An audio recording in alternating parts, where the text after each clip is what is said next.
What's up guys, Bermant na, cheapest gaming headset ng Rock Gear. Bagay na bagay ito pang regalo para sa mga magbe-birthday at darating na Pasko ngayong taon. So, review na natin. Unang-una isang appearance niya, masasabi ko talaga gaming headset style siya.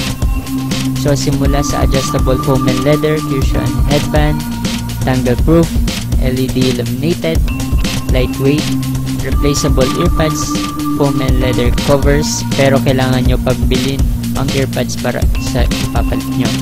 Then lastly, heavy bass. Heavy bass ba?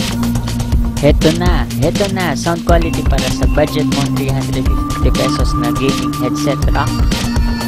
Worth na ang 350 pesos mo dahil maganda na din ang sound quality compare sa tawag nating tunog lata.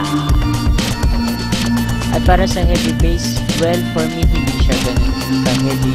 Kumbaga, limit siya, sakto lang ang bass na kaya niya ibigay. So, yun.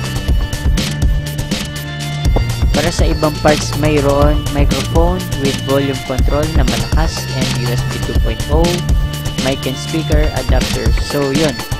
Yan ang 350 pesos gaming headset. Salamat.